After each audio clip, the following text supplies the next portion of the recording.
Hello everybody and welcome to a list video here at Playing Board Games. I'm joined by Daniel from Quick Learner. How's it going, Daniel?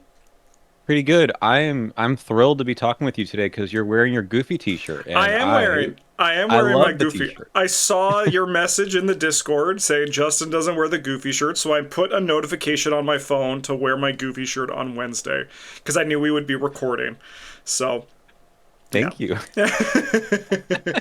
I want to say hello to everybody watching, and in this list video, Daniel and I have rated a selected list of top allies on 3 different scoring metrics to determine which ally assets are the 10 strongest. We did this because you came to me and said, hey, we should do an ally list video because you haven't done one in a while. I think my last one was in like 2024. Maybe 2023, but it's been a few years where Travis, Bird, and I did one. And allies, I think, change a lot. They change when new investigators come out. They change when new player cards come out. There's a lot that can really help an ally kind of take up space that they may not have taken before. And alternatively, they might find a deck or a home that makes them shine in particular ways. So we came up with a metric to kind of give this the most balanced perspective that we could. So we rated each of these metrics out of 10. So we have 3 metrics, rated each of them out of 10, and then averaged our scores together. The first metric was the ally's power, which was how strong the ally is at its peak. The second metric was the ally's versatility. How many different places is this ally valuable?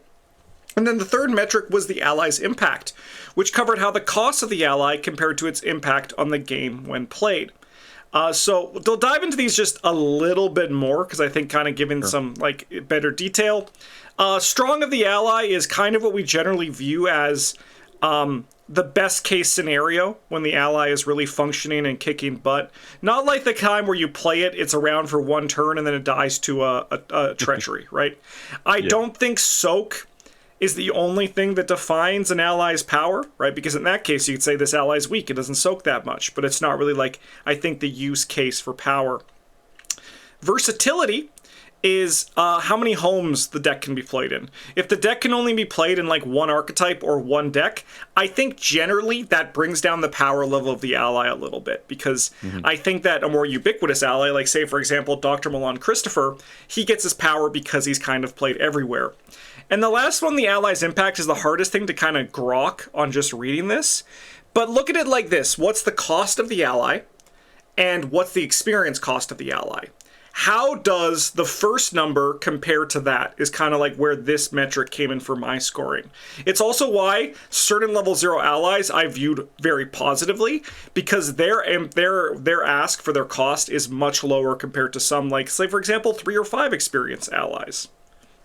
Yeah. So what we did was I think you came up with a short list of, we didn't make these ratings for every ally in the game.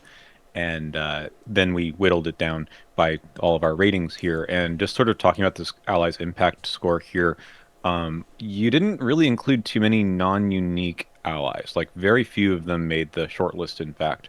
And very few really cheap allies. Like we didn't rate Stray Cat. Like I think Stray Cat's an okay ally, but man, its impact is pretty minimal in the grand scheme of things. I think like the card slot here also is part of the question of the ally's impact. Like, do I really want to use one of my precious 30 cards on a Stray Cat when I have, I don't know, Peter Sylvester to contend with? Yeah. And I think most of us, especially playing in a legacy card pool, you want the most bang for your buck here. And there's a lot of really good allies. So we had a hard time. I think you will see what the top 10 are in a second. But the rating to make the top 10 was still pretty high. Yes, it was very high. When we say that we had a short list of allies, it was still like 41 allies. It was like the majority of them because I kind of just went through and I chose every ally that I viewed as like good, right? Like what I would consider to be like the good to great allies. Okay, should we dive in and get this list on the road? Got to do it. All right, first up with number 10, and as you said, the threshold to hit the top 10 was very high, with an 8.67 out of 10, 6.7, let's go. This is Janae Beauregard, 5 cost, 3 experience. If you're playing with the taboo list, she's chained to be 5 experience. You get +1 book and +1 foot, soaks for 2/2. As a reaction during your turn after you move to a location, exhaust Janae Beauregard, move a clue on a non-elite enemy from a connecting location to your location or vice versa, and like everyone on this list, she takes up the ally slot. So the big thing that we actually can see for this first one is that I'm actually the reason she's here, right? Because if we look at the ratings below us for power, versatility, and impact, I didn't go lower than a 9. Daniel, on the other hand, had 986 for power, versatility, and impact, which I think is a very interesting place to start. There is going to be a follow-up list where we kind of talk about the allies that we had the biggest difference with in our short list. And Janae is going to appear on that list again, but we're still going to kind of dive into this here. So I'd love you to start, because I think that that's the kind of thing a more interesting place to start here. Yeah, Janae's nuts. She's gives you all kinds of great stuff. Like 2/2 soak, I think, is like a minimum for 3 or 5 experience cost. So like that's not like the big thing, but she has it, so like you can use her for the ally stuff or the ally soak. But really, this ability to move clues around, to move non-elite enemies around, just ignores part of the game. Like the whole idea that you can move clues off of high shroud locations that might even have victory is crazy. Oh, and she gives you like 2 relevant stat boosts all the time. Holy cow, right? What doesn't she do? And this is like where I'm like, I haven't seen her played that much, especially with the taboo list, because it's a huge ask. 5 XP and 5 resources. I tend to, in my ratings here, the resource cost weighed pretty heavily. The 5 resource cost allies are tough to get to the table. Spoiler alert, and I don't even think we even rated him, or them, the agency backup in my background here. Honkin' big ally, right? 5 XP, 7 resources. It's too tough to make an impact. But to me, it's like, do I really want to dedicate my deck to doing the Janae thing? And I don't know, like it's also maybe just a bit too boring to cheat the game in this way for me. So I feel like it's a big ask for me in like a mental state too. But I think she's an excellent ally that does a lot to the game. So that's kind of what my thinking was here. I think it's all fair. I think like the cost on this one is very high. The reason why, so I'll preface all my stuff where I actually had the benefit where the majority of these allies were in my top 300 cards video. Oh yeah. So I was able to just like where they were in the list is where I put their power, right? So like Janae was in my top 25, so I gave her a 10 out of 10 just for that kind of thing. Just to be consistent with my Arkham opinions, because that was earlier this year. Not much has changed since then. If I'm looking at this again, the versatility probably should have been a 9 as opposed to a 10 for me. But the reality is that any investigator could actually just play this for the clue or elite move ability. That's where like her power really is. And that's kind of like what pushed the impact for me. One thing that I noticed in the trend of all of our rating, and I don't know how much this is like, how just we viewed impact differently, but I looked at generally the things that gave stat boosts. I viewed that impact as higher than the ones that you gave stat boosts, which I think is just an interesting thing to look at on this, where I view stat boosts as like an immediate impact, but maybe, I mean, I'm not saying you don't think stat boosts are good. I'm not saying that at all, but it's kind of they kind of fit into this idea of, that's where I view as a very impactful thing, because I can play her and then immediately with a deduction clear a 4-shroud location, right? Like I kind of view as that kind of that my logic for that kind of thing. The other thing is it's kind of like a vibes-based impact thing, where I know that if I play Janae, I've like won the scenario, right? Like I'm looking at that kind of thing, because enemy control is the most disgusting thing in the world. And this also can move clues around, which is very powerful, right? Like if there's a location that's like, say, for example, investigate this location. If you autofail, you die. Janae just says, I'm not going to worry about that. That's a pretty extreme and non-existent example. But like any sort of location that makes it harder to investigate, Janae says, well, what if we investigated at this 1-shroud location instead? Yeah. You know what's funny? Like, you don't play solo, but she's crazy in solo. Yeah, I believe it. Just like, she deletes enemy cards, right? Like, she just, like, deletes enemy cards. You get some fast movement in there, right? Yeah. And, like, it's just those guys don't exist. It's And then there's crazy. only one clue on your victory point location, and you Yeah. know what? It's just not there anymore. Yeah, and there's also, I imagine, windows when you're just kind of investigating victory point locations to get the victory, not to advance the objective. And that Right. just being a move action is insane. Yeah. Yeah. Yeah. No, she's nuts. So yeah, let me just reiterate, we might have differences here, but this one is I like all of these allies are incredible. Like Yeah. we take I, them in a draft, right? yeah, I think that the big thing that we kind of look at this is that I think that this system for rating cards is actually pretty good, and I'd love to do it with for other cards in the future because I think these are three metrics that I think give a very balanced perspective.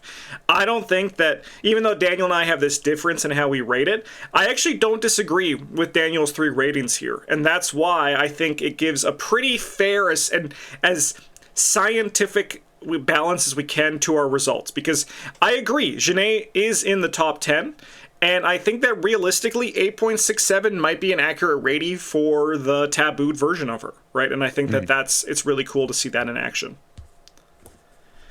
All right, let's go to our number 9 here. Do you have anything else to say about Genet, or should we move on? All right, Nah, let's go.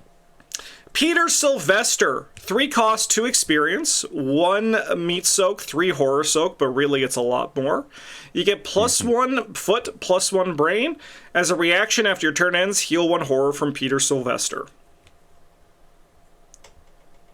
He's so good, He's right? very It's good. never a mistake to have him in play. I think horror pressure was a huge deal in the first, I don't know, bunch of campaigns. Like you had Carcosa, of course. And for survivors, especially at the time too, like horror felt like you needed it more. I think that's become less of an issue more recently, where damage becomes more important, or there's more of a balance, or you have other ways of dealing with the horror.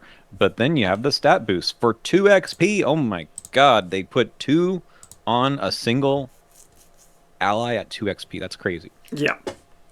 I think that's like the biggest thing why Peter. So, like, the horror healing was always very good for Peter, but this stat boost is insane for the cost that goes in this. This was like the survivor privilege as early as Dunwich, where Yeah. we kind of see carried over that their ally, like their cards are just good because their 5 XP cards in theory are 3 XP, right? Like it's kind of like one of those things that just kind of happens. Like it's kind of like the compressing the 5 XP area down to just 3. That was kind of like how these early cards work. Because I think if this card was in any other class, it would be 3 XP. We see that in the rogue allies, right? We're going to see that later on in this list. We saw it with Genet. She was previously designed for a 3 XP ally, right?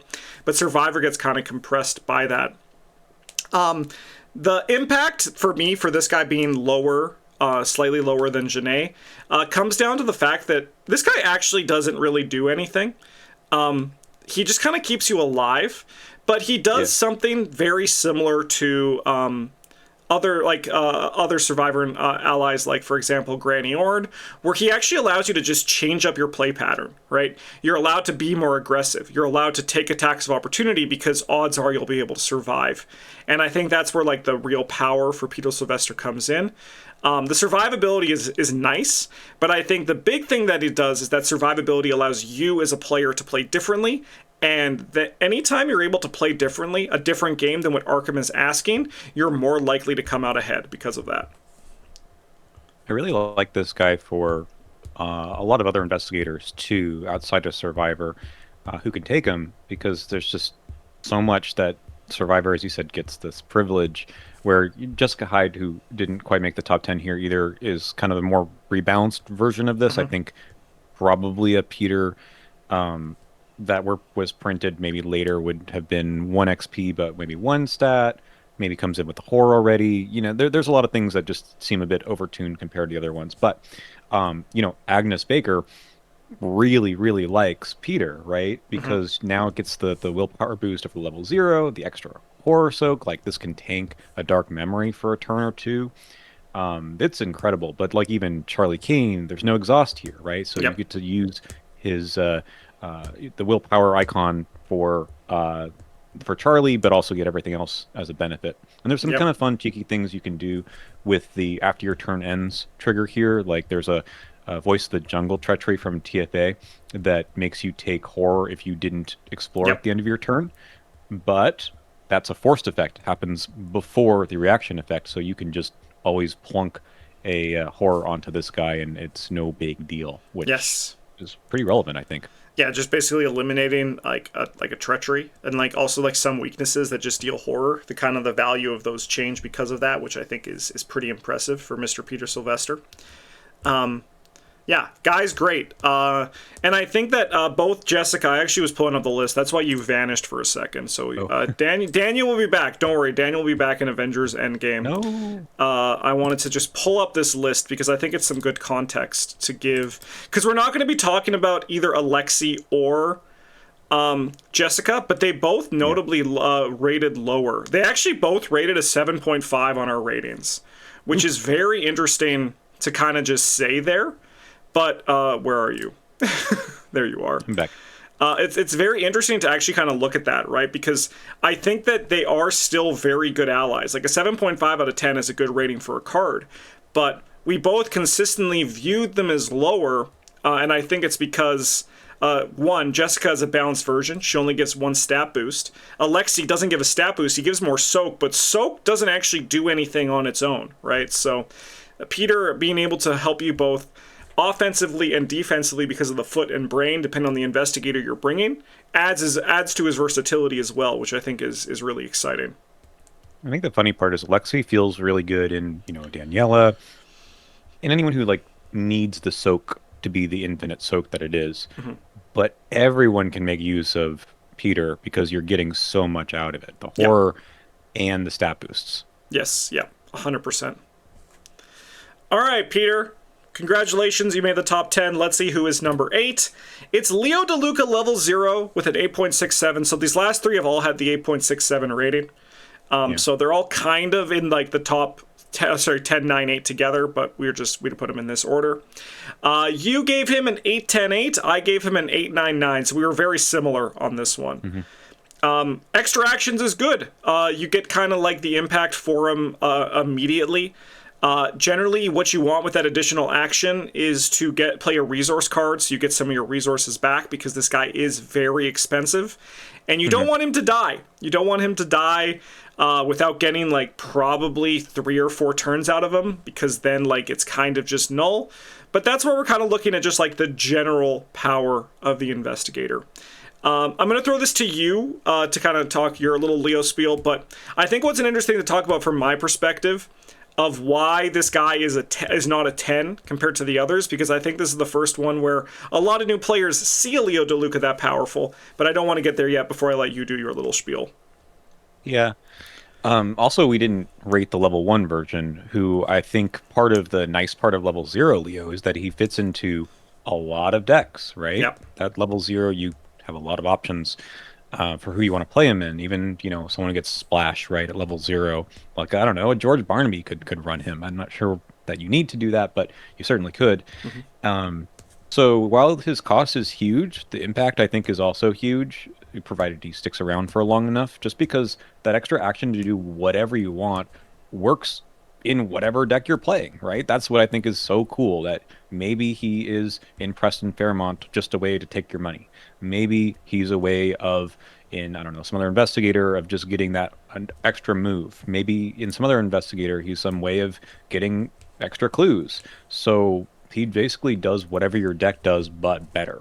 Mm-hmm. And Brandon, I know on the channel, always says 33% more turn is big. And I'm a big believer in that. I'm a big believer in, at some point, the best thing you can do in your deck is play your stuff more, take more actions. And there's ways of doing that, I think, especially at the like level 3 allies in Rogue. But again, level 0, Leo could just be a stand-in for them. Yep. And for no cost in your, no XP cost in your deck, he's doing a great job and can probably live there for a little while. Even with Charisma, like, have a Delilah O'Rourke and a Leo out, now you're doing crazy stuff. Like, it just, he still has a home, even if you're going to want to specialize into getting your action compression in some other way. I think he still just makes you do whatever you're doing better. And if you love assets like I do, you might need an extra action to play those assets. Play them. He'll do the trick. Yeah, so I agree. I think he's a very good ally. The reason why I rated him lower is because he generally, I think, is outclassed by, on the top end, by some of the higher rogue investigators. Like, Rogue has some really good high XP investigators, and spoiler alert, they also have, like, now a really good low XP ally that kind of also just kind of eats Leo DeLuca's lunch a little bit. A little bit. But what makes Leo Luca what makes his power level really good is because exactly that. He's very flat with where he can go, where he can live, right? He knows that he can fit in any deck, and he's going to be able to take advantage of those decks because just more turn, right? More turn is good. His biggest weakness is his upfront cost, but I think if he cost it any cheaper, it would kind of be ridiculous. So I understand why the balance is here for that. Yeah. Yeah, he's a great ally. Like, I'm not going to try to split hairs on the difference between 8 and 10 too much, but it's just that his top end, like, yeah, your deck is going to get stronger, right? Like, your deck is going to get stronger. Those additional actions are going to get stronger. But generally, the value that higher XP in allies add in Rogue, especially, outweighs what Leo DeLuca does. Like, Leo DeLuca doesn't help you dig deeper with a Lucky Cigarette Case 3, for an example, right? And that's where I think some of the other, especially the dual stat allies come in, because they give you, like, for a lot of cases, that +2 you need to succeed by to get a whole cascade of rogue rewards from that. I'll just add that I think maybe some people who viewed Leo early in the card game's life as being, a bit of a trap. Like, I understand that, but also rogues earlier didn't have a lot to do with all their actions. Yep. And in a full card pool, holy cow, they can do something crazy with every action. And then getting another action to do all that stuff, it looks a lot better. So I think, yeah, give him another look if you haven't played him in a little while. Just throw him into some other deck you're playing, and you'll see that you just get going a lot faster once he's in play. And it's easier to afford him too with all the money stuff. In Legacy, yeah, he's that number is a lot easier to manage. The only thing you want to be prepared for is any sort of crypt chills, any sort of ally asset, or sorry, any sort of asset discarding. You need to be hyper aware of with Mr. Leo DeLuca. All right, number 7, we got Jim Culver, level 4, with a 9 out of 10 rating, which is very impressive with this rating system. 4 cost, 4 experience, soaks for 3 and 3. That's some insane soak. You get +1 brain as a reaction after you take damage and/or horror, exhaust Jim Culver, draw 1 card, and gain 1 resource.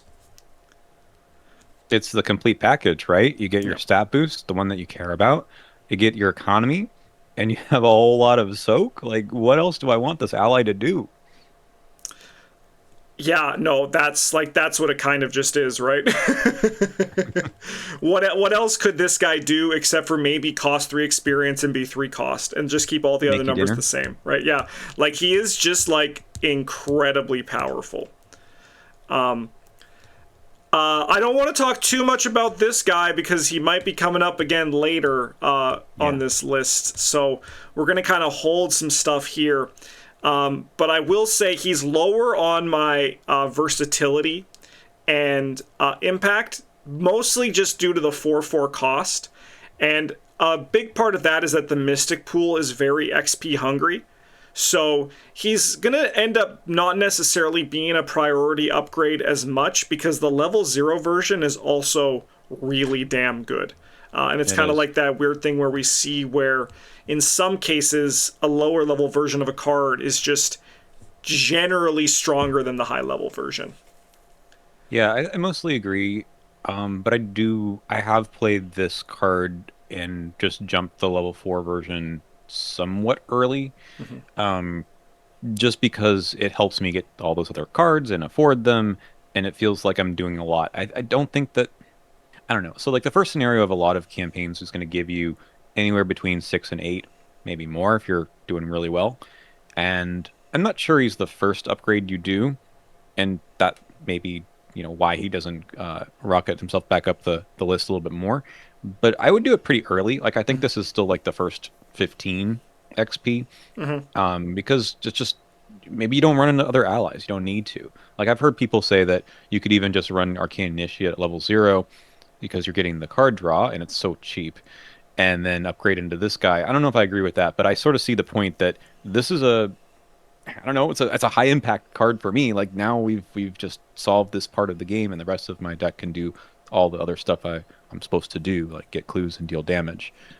So I really like him. I've seen him, I've played him, and it's just always been like, yeah, we win the game now because this guy's in play. It Yep. doesn't directly do it, but it helps you get there so much more quickly than other kinds of cards.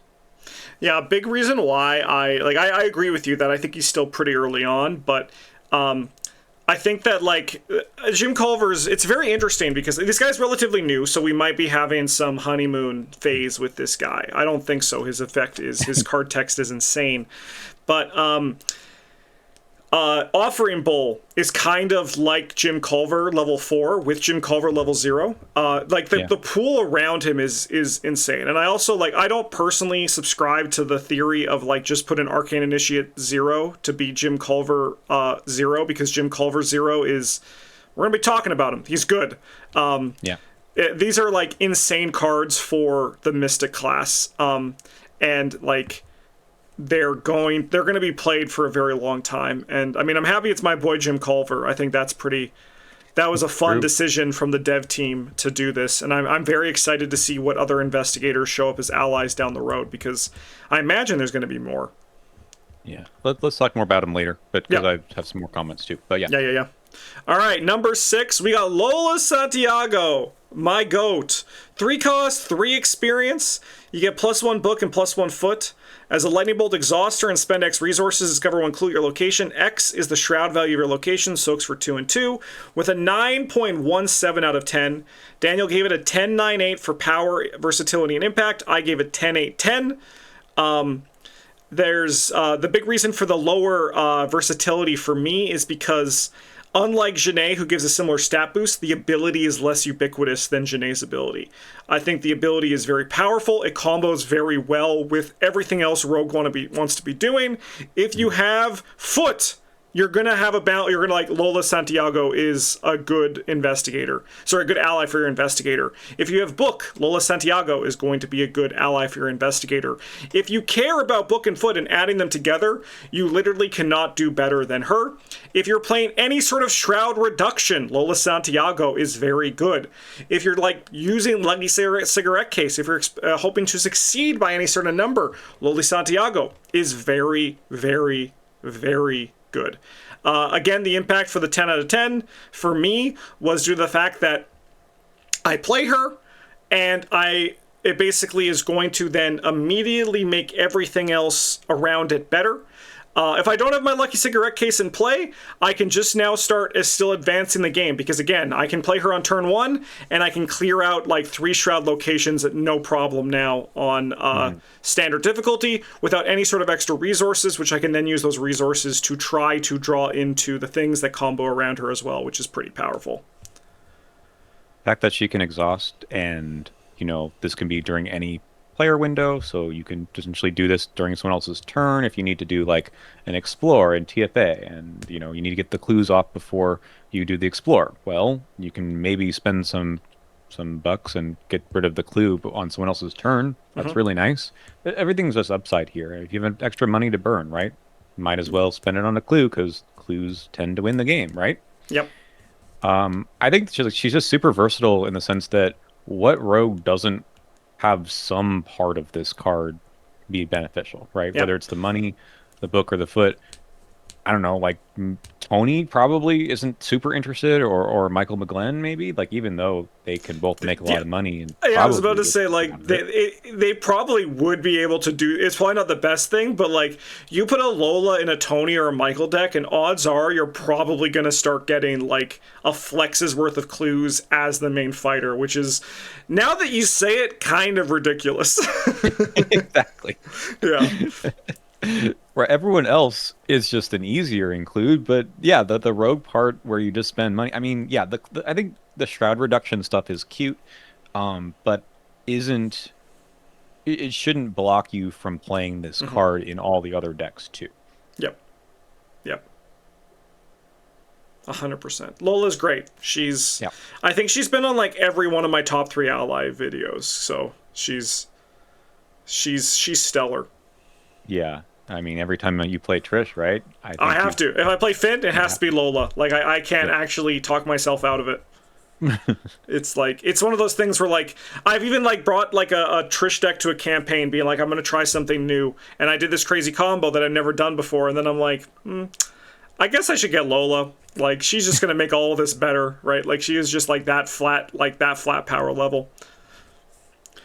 Yeah. Honestly, I mean, I should play her with new Trish because I've never done like I wanted to always do like Finn's ability with a secret card pool, so maybe this is the time to try that in Legacy. We should probably say at this point, Delilah's not making the top five. No.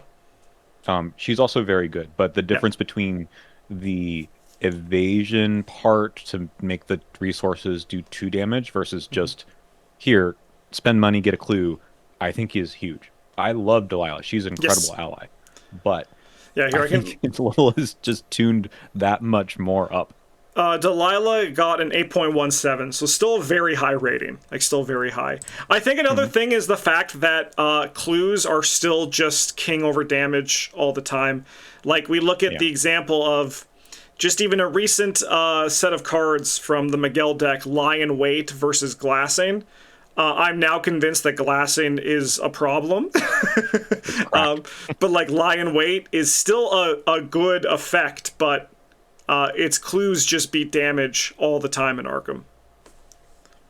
All right, number 5, we got Dr. Milan Christopher, our boy. 4 cost, 1/2 soak, mutated. If you're playing with the mutated, he has to exhaust for his ability, which is as a reaction if you successfully investigate Dr. Milan, exhaust Dr. Milan Christopher, gain 1 resource. You get +1 book. I'm actually kind of surprised at myself for only giving this guy an 8 for impact compared to some of the others. And I think if I had to look at that, the reason for this is just that I think my thought process was his ability is good. It's a very good ability. But especially with the taboo list that he's had for the majority of his lifetime at this point, it doesn't really do anything except pay himself back for a while compared to some of the previous abilities we've seen in Impact that kind of just give you a cool ability on top of the stat boost. But for the most part, a lot of people are playing Dr. Malone Christopher to get that stat boost just passively for your investigate actions. Yeah, at level 0, right? It's just Yep. here you go. I really do think that the resource generation is really strong because now you're able to afford things that are in your hand. I mean, yeah, like paying himself back after 4 turns is worthwhile to think about, but he's in play too, right? He gives you the soak, he gives you Yep. the stat boost, and that's something that while he's in play, he helps you investigate, and then you get the resources back to do more things. For a while, I think people just slammed higher education into the deck, and you basically had +3 every round. That's Yep. really good, but even past that, I played him recently in the Daryl Simmons deck that we played with the initials challenge, where it was just sort of a, I guess I put the good card in, and there Yeah. wasn't any particular synergy. And wow, I hadn't played him in a while. I was like, this is kind of stupid. I Yeah. can afford all kinds of other stuff. I had this dig deep thing going on that was not like particularly synergistic with Daryl, but it's a good card to get plus whatever to willpower and to agility and TCU. And this guy just made it so I always had money. And I was like, well, I guess I passed these evasion tests because you're not doing it as Tommy. So that was weird and fun. Yeah. And I think even though I talked about it when I was looking at the difference for his impact, I've actually kind of become a disliker of the sentiment of like this card takes X many turns to pay itself back. Because I think that logic really only works in the vacuum of card analysis, but when you actually put it into play, you're right. There's so many other factors that help determine the value of a card, right? Like, this guy doesn't take 4 turns to pay himself back because he's also giving you exactly what you said, right? He's giving you a little bit of horror soak. He's giving you +1 intellect, which is going to be absolutely game-changing the turn you play it, right? Hmm. But the other thing is that he's not paying himself back. He is giving you additional resources to help you do other things with it, right? So it's like one of those things for like top level card analysis, it's an okay thing to do, right? But the reality is that effects like this guy isn't economy. Like, he's not here to pay himself back. He is here to give you +1 book, and just as a matter of fact, he's also giving you more resources, which you can use for a variety of different things, right? And I think that's like the true power of Dr. Lon Christopher, is like the entire package together, as opposed to looking at just like what he brings. Because it was kind of the thing that we even like, Travis, Brent, and I notably weren't hot on this guy when he first came out. And a big reason for that is when we were reviewing him with just the original core set, there wasn't anything to spend your resources on. So like, there was no idea about paying him back. He was just like +1 book, which Magnifying Glass kind of already did. But then as soon as there was one thing to put these resources into in regards to higher education, like you said, this guy's now insane, and it makes sense why the taboo list had to happen and why this guy couldn't just like become an endless loop of resources, which was his case when he first showed up. So we talk about Dorothy just as a sort of addendum to this? Yeah. Here, let me just see Dorothy's ratings in particular. So say everyone say goodbye to Daniel for a few seconds. Bye. Dorothy, we gave her an 8.17, so a whole point below Dr. Milan, which I think makes total sense because she is just kind of like, she's still good, but I would say that she is about one tier below Dr. Milan, which was, I believe, the design intention. Good. Yeah. All right, we're into our top 4 here, and we're going to start with Granny Orn, the tough old bird. 4 cost, 3 experience, soaks for 1 and 3. You get +1 brain and +1 book. As a reaction, when an investigator location would fail a skill test, exhaust Granny Orn. That investigator gets +1 skill value or -1 skill value. Has a 9.17 out of 10 for its rating. Daniel gave it 10, 10, 8 for power, versatility, and impact, and I gave it 9s across the board. Yep. Okay. This is the first one when I talked about this list. I was like, I'm giving her a 10 just for power. And part of the reason is because I've been playing with you recently, and, you know, it's hard to remember things that happened before, like 2 weeks ago. So you're playing her in Silas, and she's insane. I mean, this is not like the typical home you'd say for a +1 willpower, +1 intellect, because he's got 2s to begin with. But you know what? When you're a survivor, those things don't matter. You just pass any test you want because, you know, you're a survivor with the whole card pool. But really, when you think about it, what does she do? Anyone at your location for an entire round gets +1 to everything until someone fails a test. And you also get an additional +1 to 2 other stats. That's crazy to me. It's insane. Yeah, no, it's half a lucky is a very powerful thing, especially when you can determine when to use that lucky and it doesn't cost a card and it's also giving you more value. Like, yeah, you can look at the kind of the effects of like the -1 skill value, you're doing the cute things, or like the theory for this card was that you use it to trigger like look what I founds.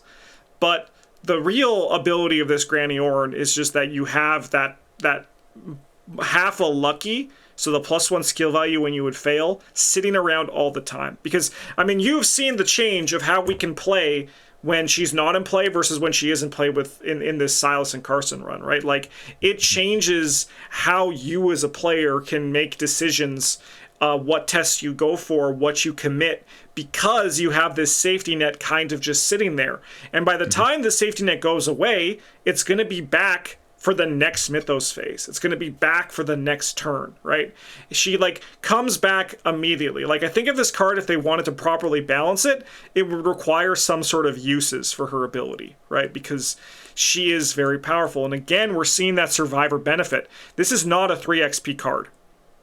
This card, if we look at someone who's going to be talking about later on in this list, this is probably a 4 XP card reasonably, right? Like, this card is actually very similar to someone who we're going to be talking about on the list in the near future, just in the terms of the seeing how the different classes go with it. But look at Granny Orn in comparison to who we're going to be talking about in a little bit. And you can see how, again, there's that survivor privilege that they have just because their XP curve is lower. She should be 4 XP. She should, honestly, if she costed 3 resources, she could have been 5 XP, and like she still would have been playable and got the job done. Granny Orn is an insane card. When you have her in play, you can just suddenly breathe because everyone has just become a lot safer because of that. We always talk about like, okay, I'm up 3 with a granny, still active, right?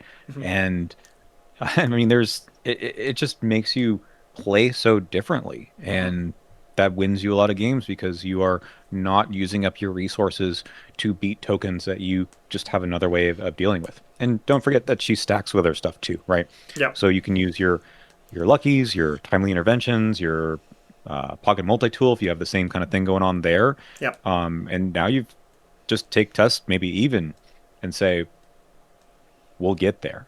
And to me, the fact that she can go into all these other decks that are not necessarily the clue getting decks, which is what she seems like she should do with those stats, means that yeah, you become a god. I That's honestly, after this Silas run, I might just bring her as my ally of choice for some Silas runs in the future. Even if I am just like the mono fighter and not this weird challenge run that we're doing, I think just having her is good. This is now the second iteration of this Silas only fails if he wants to.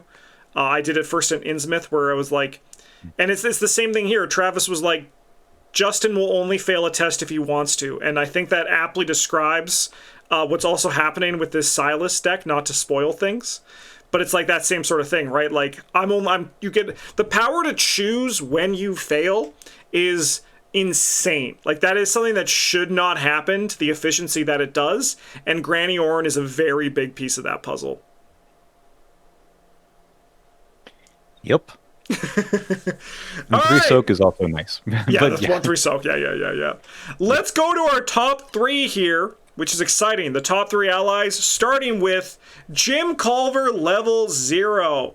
Number 3 with a 9.33 out of 10 compared to the 9 that the level 4 version had. So, like, even though we talked about them, like, 20 minutes ago, they're still very yeah. close together. This is only a 0.33 difference between the two, so something to keep in mind. Daniel gave it 9s across the board. I gave it 10, 10, 9. I'll let you start with this one. Yeah, level 0 just is you start with it. This is already amazing.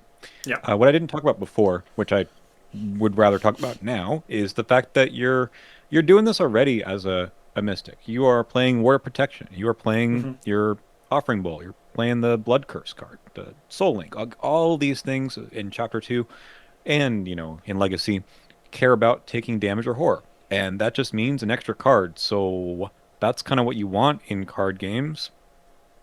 This is not just take the damage onto Jim, just by the way, in case you're somewhat new to the game. I see this question a lot. If you put the damage on, say, Marie and use her ability to draw 2 cards and discard one, oh yeah, you can also draw another card with Jim. Like there's so many extra synergies, which is also why I think that the level 4 one is really good too, because yeah, like Offering Bowl gives you a card and resources already with level 0 Jim, but you know what I want? Even more of all Yeah. those Why things. not make it So like 3 and 3 with Marie Lambeau, right? right, it's crazy, and Yeah. that's exactly what I did. But I think the level 0 version is just so good as a baseline that you feel like, yeah, the upgrades I think fantastic, but you start with this guy, doesn't ask anything for you, so from you. Yeah. I think that this guy, for me personally, just gets the edge because I am, like, I look at this card and I ask myself, would I be upset if this guy was in my deck at the final scenario? And the Mhm. answer is ultimately no. Like, I would love to upgrade him, right? And I probably would upgrade him. But, like, say, for example, like if I was playing like a Patrice deck, I would probably be fine with this in the final scenario, right? Yeah. Because like the static brain boost, the good amount of soak, getting extra card draw during the Mythos phase is where I'm going to be aiming to do this with it, right? Make it so that I might actually actively run Ward of Protections in Patrice and just throw them at like the first encounter card that I can, right? Yeah. It's one of those things where like that's the versatility and ability that this guy can provide while being a level 0 card. So I any level 0 card that has that kind of like those legs really get like a personal boost from me because of that. This guy is just it's nuts. When I first saw this card, I I couldn't believe it. I was just like, I can't believe that this card was printed. Yeah. And like this guy would have been like probably an 8 out of 10 ally if he was just released as he is with no extra additional support, right? But this self damage and self horror hurt yourself mystic archetype is very good. It's very good. And it means it's so that now any sort of mystic can just take those cards and just get extra card draw with it. And Mystic has always had an issue with card draw, right? Like that's kind of been the Mystic thing. Not so much anymore. Their card draw is actually nutty putty in this new Yeah. in the new cycle of cards. But they had a good ally before, the Arcane Initiate, right? But she only found spells, which kind of then funneled all mystics to kind of just be, I'm here for the spells. But now Right, that they're yeah. starting to get generic card draw, which is what Jim Culver is, they are able to now start doing whatever they want. Someone was shocked, well, not shocked, but they brought up a good point where it's like, it was a testament to how good Mystic card draw has become that when we chose to play our first investigators with the new card pool with Travis Bryn and I chose Marie, right? Which is kind of unheard of for me to go out of my way to play a Mystic. Mystic is probably my least favorite class. But now with a Mystic, you can start doing whatever you want because you're not locked into only doing spells because everything else is linked to it. I think that Jim Culver might be a bit too strong, but it's one of those things where I think as a whole for the class, it's a healthy foundation because now any cool card you put in, it's not like, I hope I find it. It's like, I have a variety of tools that I can lean on to then find that card. Yeah. We mentioned Patrice, but the Patrice deck building is in the core set too with Izzy, and Izzy is a survivor but off-class mystic, and she cares about things that happen when she takes horror, right? Yep. That kind of offsets the reshuffling her skill back into her discard pile, so she can, or into her deck, so she can draw that card again more quickly with Jim in play. I think she also likes Alexi too. All of the named, the unique allies that came out in Chapter 2 so far, except one, are really, really strong. I think they do really nice things at level 0, which is a good foundation, I think, because, as you say, you don't necessarily want to lock these classes into a particular archetype entirely. So, yeah, you don't need to have the density of spells for Arcane Initiate anymore. You can do other stuff. Yeah. I'm excited to try an Agnes deck in the future where I charisma this and Peter Sylvester. Holy cow. Like, Yeah. yeah. It's every time. Yeah, it's nuts. Great card. I love you, Jim. I'm happy you get your day in the sun. All right, should we go to our number 2? Yeah. We got Gurish Kadakia, 4 cost, 4 experience, soaks for 3 and 3 in the Guardian class. He may be assigned damage and/or horror dealt to other investigators at your location. As a lightning bolt during a skill test being performed by an investigator at your location, exhaust him. That investigator gets +2 skill life for this test. If this test is successful, heal 1 damage or 1 horror from Gurish.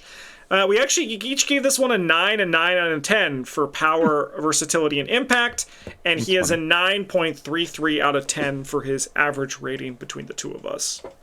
I think some people are going to be surprised that he's this high on the list. Just because, I don't know, Guardians, did they show up on this list at all until now? No. No, this is the first.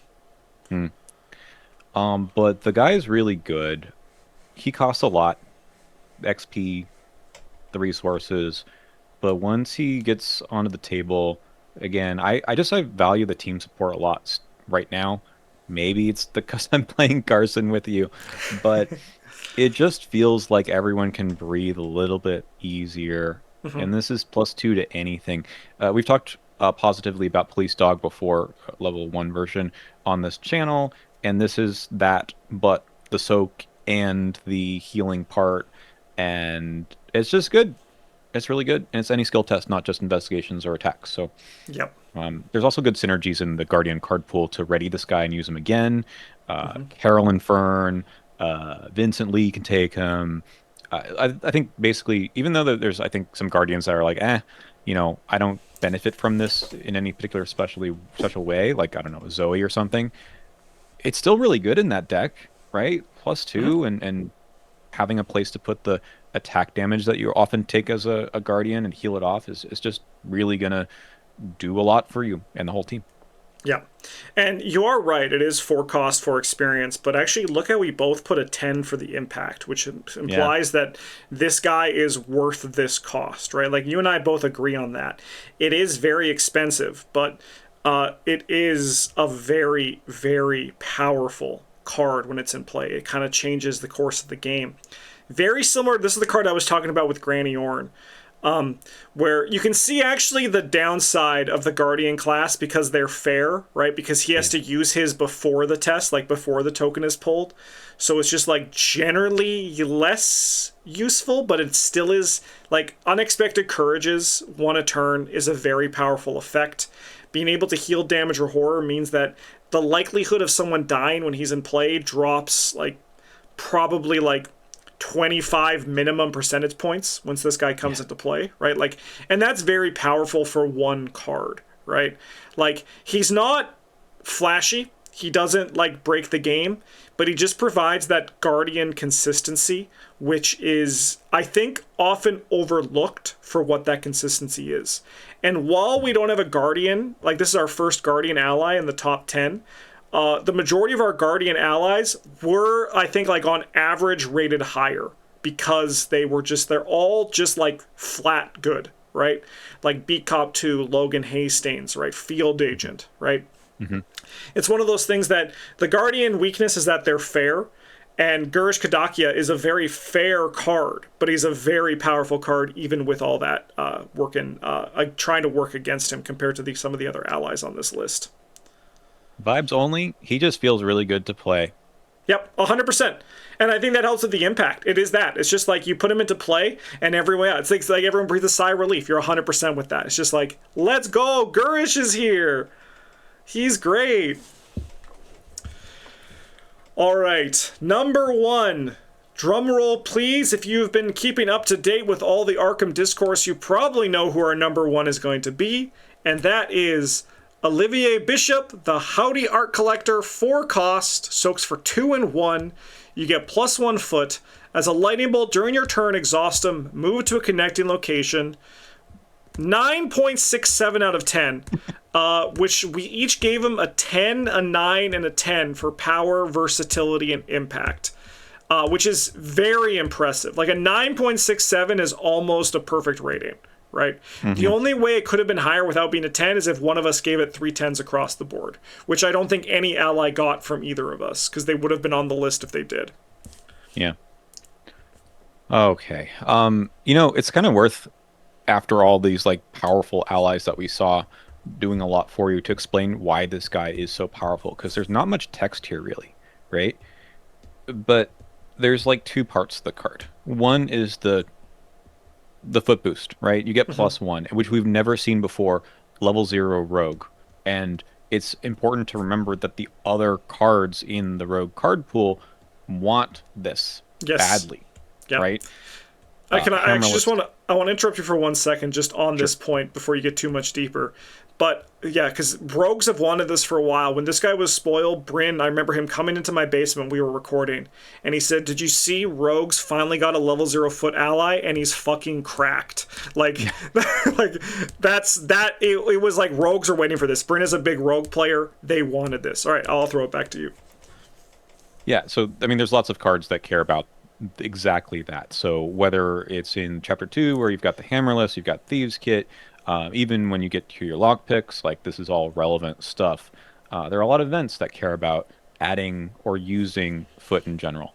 When you get to, I don't know, all the legacy stuff, the British Bulldog is an insane card already, and it just kind of, I don't want to like say it cements the rogues use agility for everything, but it certainly helps. And all the regular basic evasion stuff also is relevant here. Any sort of sticky fingers, pickpocketing, whatever. This is just going to help you get there further. So, like that on its own, really impactful for the class and the rest of the card pool.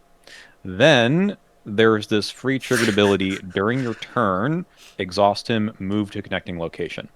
Okay, that we saw in Seeker as a level 1 card that was slotless called Pathfinder, which everyone agreed was just kind of nuts. And that was level 1 and had a condition on it that was you had to be not engaged with any enemies. This doesn't have that. This Hmm. has just go and free movement, which is kind of like an extra action, but actually you're not taking an action here, so you're not provoking attack of opportunity from your enemies Hmm. you're engaged with. It's just that much better. And you know what you probably do every turn, if not every other turn? It's move. Yep. Yeah. Yeah, saving on move actions is the easiest way to get an advantage over the game. We saw that with the likes of Safeguard. We saw that with the new Survivor card Loner, right? Loner, yeah. Olivier Bishop being able to do it is very powerful. But you know what's kind of funny about this? I actually like if this card was a secret card, I would scream and never stop screaming. But as a rogue card, it actually feels okay Yeah. because this guy kind of feels like a modern Leo DeLuca, right? Hmm. Like that. This is a Leo is still very good and very playable. We were talking about him earlier in this video, but Olivier Bishop is kind of just like a more impactful Leo DeLuca for the rogue class, which I think is good because I think rogues could benefit from having a level zero ally that they could keep for the entire scenario or for the entire campaign. Or alternatively, if they feel like they don't need the movement, they can go to one of the other higher XP allies that also really pop off, right? Hmm. Yeah. Yeah. I played this guy in just chapter 2 Dexter, and you'd think that why would Dexter need Olivier Bishop? Like, why not just play Jim? I had both in the deck, and then I ended up dropping Jim in favor of Olivier. This was a solo run, so it was a little funky in terms of what it was doing, but it just felt better to get the agility boost and use Thieves Kit, which also sounds weird to be succeeding with in solo or in Dexter, but it just worked. The Yep. movement was so clutch because it let me advance acts and whatnot with extra actions to spare to react to what the game was then throwing at me. Especially in the bigger maps, like this guy has a huge Hmm. impact. I don't know. It was just it seemed like a joke, but then I had out the door. I had other stuff that took advantage of these boosts. So it was, I don't know. It just worked. It's well, I mean, I think this is a good example of why this guy is actually just like Leo DeLuca, right? But better. Because in this Dexter deck, like even if you weren't using your foot, what is this guy doing in Dexter? He's giving you an extra action each turn to draw cards to play assets, right? Like it's or he's giving you an extra action to play that asset. Like Yeah. in theory, this guy is only giving you a free move, but the actuality is that he's giving you one of your actions that you would have spent to move is now an action that allows you to progress the game, which I think is the real powerful thing. I will tell you, I'm very excited when we get the '05 Rogue, '02 Survivor, and you can play Yeah. this guy with the traps, lay down Yeah. the traps, and then drag allies into them. Like, that's going to be really fun. It With is. Yeah. glassing? Oh my god! Yeah. Because like Loner can sort of do that already, but the fact that this gets bundled into the ally package Yeah. is so nice. Like I like that. And now, yeah, indeed, the +1 is going to give you a bigger skill boost for all of those traps. Yeah. So, mm, Yeah, this guy's insane. He's yeah, been like, even though it doesn't show it here, I personally view Jim Culver as potentially stronger in the long term while the card pool grows. But Olivier, I think he's proud to be number one on this list, and I'm happy he's here because he's very good. fun fact: I played Olivier in Gym, Parallel Oh, Gym, oh as yeah, part of the Spirit deck.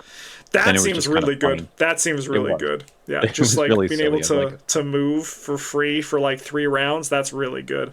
yeah, exactly. Oh man, I don't know. Like they're all very strong, so it's hard to like compare since they're doing something different. But it feels like for rogues, maybe for everyone, just this it's just a huge boost. He costs 4, and that's not nothing, but that's the price of entry for these guys. Like Yeah, we saw very few that cost less. Like yeah. there was Lola with 3, and that's okay. Like yes, you have a budget in your deck. Like yes, you can run a very cheap deck if you want, but I've got a budget for powerful cards, and this is going to be one of those. Yep, 100%. Yeah, 4 is kind of the standard rate for these. The only one that we really see lower is at level 0 is Dorothy Simmons, but that's because her ability is kind of it depends on the roll of the dice, so to speak. Olivia doesn't care about that. He doesn't care about that. He's immediately like, hey, I'll move over here. Do you want to come with me? And you say, yes, please. That's why I played you. And he's like, no problem. Insane card. All right. Those were the top 10 strongest allies. This was a great list video. I like the format. If you want to see us do it for more things, definitely let me know down in the comments because we could do it for more. It's honestly pretty easy to kind of put some numbers on a spreadsheet and then be like, wow, and we can look at all the data that we get from it, which is kind of hype. Any closing thoughts? No. Top 10 strongest animals? Yeah. Weapons. I think like we did this with like revisit ones that Bryn and I did with you could be fun, like firearms or like slots. Like I think like hat slot, body slot could be fun as well. Like that kind of stuff. Once we get some more of those. Oh man, so much content we can make, Justin. Yeah, do you viewing at home? Do you want more content? Let us know in the comments. However, we're not done with this. In next week on the channel, we're going to be doing a video where we're going to be breaking down the 5 allies that we each had the bigger difference of opinion from the other person. So you can look forward to that in the channel next week. But in the meantime, you should like this video. You should subscribe to both Playing Board Games and Quick Learner if you haven't. You can find Quick Learner's channel down in the video description. You can also, if you want to go above and beyond, you can join the Patreon or become a YouTube member. I would appreciate the support. It inspires me to make more content. In the meantime, thanks for watching. Have a good one. And as always, GG's.